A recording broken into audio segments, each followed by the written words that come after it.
उत्तर प्रदेश में, चाहे वो अखिलेश यादव या योगी आदित्यनाथ हो, ये लोग इतना विजनरी, दोनों मुख्यमंत्री इतना विजनरी। उत्तर प्रदेश में ना जो भी मुख्यमंत्री हैं, आप लोगों ने मायावती जी का शासन देखा ही नहीं होगा, तो आप अपने पिताजी से सुने होंगे सड़क कहाँ थी, लोग पहले 3 घंटे लग जाते थे ट्रेनों में, जाम में। मोदी जी आए 14 लेन का एक्सप्रेस वे बनाए, कहे 3 घंटा मतलब 40 मिनट। नरेंद्र मोदी और योगी आदित्यनाथ ने उत्तर प्रदेश का जो मेरठ है उसको इतनी भर भर के कनेक्टिविटी दे दिया, इतनी भर भर के कनेक्टिविटी, मतलब सोचो 40 मिनट में तुम आ सकते हो।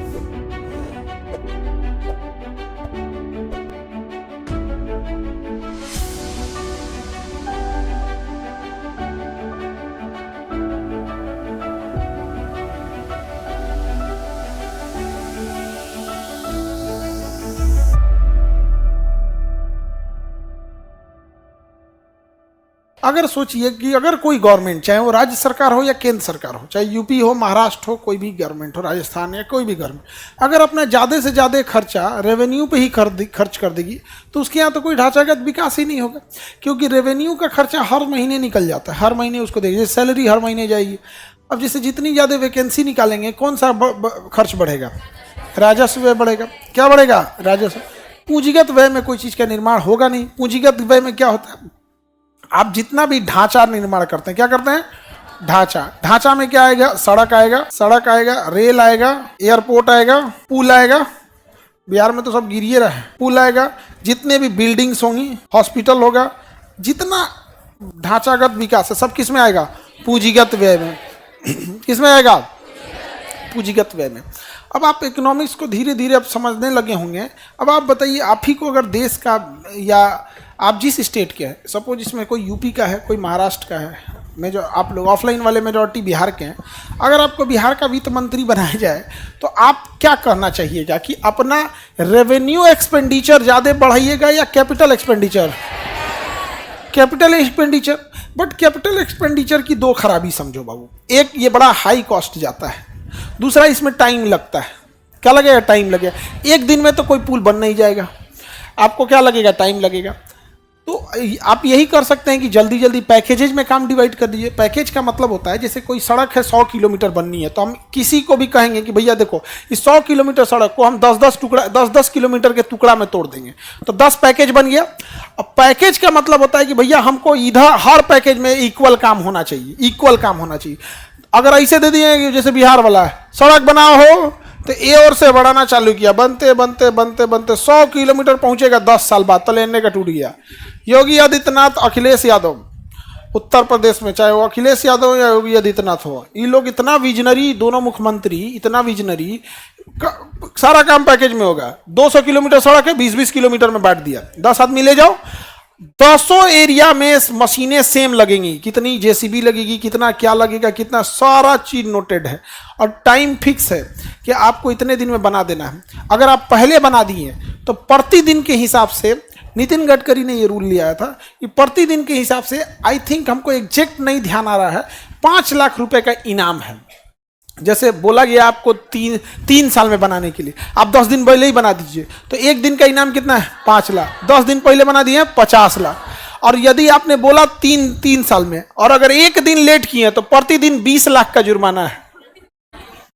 प्रतिदिन जुर्माना कितना है? 20 लाख।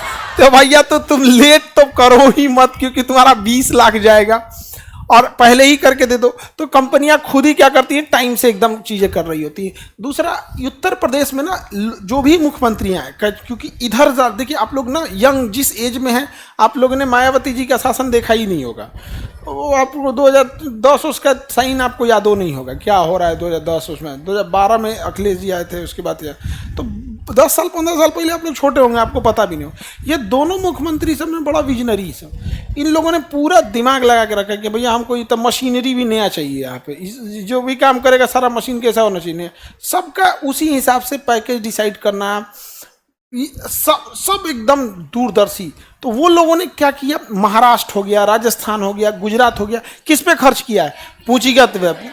जब आप कैपिटल पे खर्च कीजिएगा तभी ना आपके यहाँ सड़कें आएंगी, एयरपोर्ट आएगा, ये आएगा। अपने यहाँ एक पटना एयरपोर्ट कोई बड़ा इंसान आने से पहले डरता है। हमारे रिसेप्शन में ज़्यादातर टीचर जो आए थे वो फ्लाइट से आए थे, सब आके एक ही बात कर रहे थे, सर ये कौन सा एयरपोर्ट है? खिलौना लगता है। दिल्ली एयरपोर्ट का जो आइसोलेशन एरिया जिसमें खराब जहाज़ों को फेंक दिया जाता है वो पटना एयरपोर्ट से बड़ा है। का जो पार्किंग एरिया, जैसे जहाज़ खराब हो गया, अब इंजीनियर का आप नहीं बन पाएगा, इसको कहाँ ले जाएंगे, फेंक दिया उधर ले जाएंगे, वो पूरे पटना एयरपोर्ट से क्या है, बड़ा है। तो हम लोगों ने कैपिटल एक्सपेंडिचर किया ही नहीं।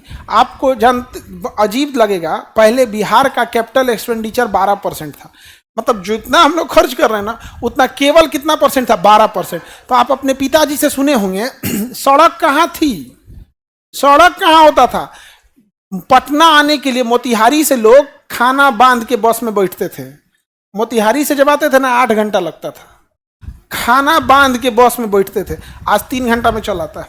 मुजफ्फरपुर से 4 घंटा में आता था, आज मुजफ्फरपुर से 1 घंटा में चल आता है। मुजफ्फर 1 घंटा में चल आता है। मेरठ से दिल्ली लोग पहले 3 घंटे लग जाते थे ट्रेनों में, जाम में बजा। मोदी जी आए 14 लेन का एक्सप्रेसवे बनाए, कहे 3 घंटा मतलब 40 मिनट। तो मोदी जी के पास तो प्रधानमंत्री हैं, उनके पास तो बजट और जबरदस्त है, पूरे देश का बजट है, और दूसरा प्रधानमंत्री है। बात का एक मुख्यमंत्री बोलेगा, एक प्रधानमंत्री, 14 लेन सड़क बनाए। नरेंद्र मोदी ने सबसे ज्यादा, नरेंद्र मोदी और योगी आदित्यनाथ ने उत्तर प्रदेश का जो मेरठ है उसको इतनी भर भर के कनेक्टिविटी दे दिया, इतनी भर भर के कनेक्टिविटी, मतलब सोचो 40 मिनट में तुम आ सकते हो, 40 मिनट में। एयरपोर्ट से बढ़िया सड़क है वो, मेरठ एक्सप्रेसवे एयरपोर्ट से बढ़िया है। हम एक बार गए थे ना, तो उसमें क्या है ना, गलती से हमको निकलना था, कट करके नहीं निकले, थोड़ा सा गलती से 10 कदम आगे बढ़े। अब चारों ओर से रेलिंग उठा हुआ है, अब आप ना दाहिने मुड़ सकते हैं ना बाएं, अब सीधे जाइए यहाँ पे। तो फिर आगे गए, डासना एक जगह है, वहां से 30-25 किलोमीटर आगे गए, वहां से यू टर्न मार के आए, और जब वापस यू टर्न मार के आए, हमको नोएडा घुसना था, फिर कटवा भुला गए। अब तो आप नहीं निकल सकते, आप दिल्ली जाइए यहाँ पे। ओकर बाद से तो हम आज ले एकदम फूंक फूंक के कदम चलते हैं। और एक आदमी से मीटिंग करनी थी, हम पटना से गए थे, उनको बैठाए हुए थे, हम कहे सर देखिए लोकेशन देखिए, जस्ट आ ही गए यहाँ पे, हमको कटना था नोएडा के लिए, नहीं कट पाए तो इधर गए, फिर घुमा के लाए, फिर भुला गए, फिर इधर गए, फिर घुमा के लाए वहाँ पे। तो सोचिए कितनी विजनरी। तो वो लोग किस पे खर्च किए हैं, पूंजीगत में। अब आप बताओ, कोई ऐसा स्टेट है जो अपने पूंजीगत व्यय पे कैपिटल एक्सपेंडिचर बढ़ा रहा है? अब कोई ऐसा स्टेट है जैसे बिहार है, हमारा कैपिटल एक्सपेंडिचर कितना परसेंट है बाबू? 18% था, अब जाके 24% हुआ है। 18% ही था, अब 18 है समझो, अभी 24 हुआ भी नहीं है। 18% था, अभी इसको कितना ले जाएंगे लोग? 24%। 18 से उठा के कितना ले जाएंगे? 24% ले जाएंगे। मतलब आपका 76% कौन सा बजट है और 24% पूंजीगत। इसी कारण अब आप इतना कम बजट देंगे, तो आप बताओ बिहार में कोई भी पुल बनेगा 15 साल से पहले बना है? नहीं बना, 15 साल से पहले नहीं बना।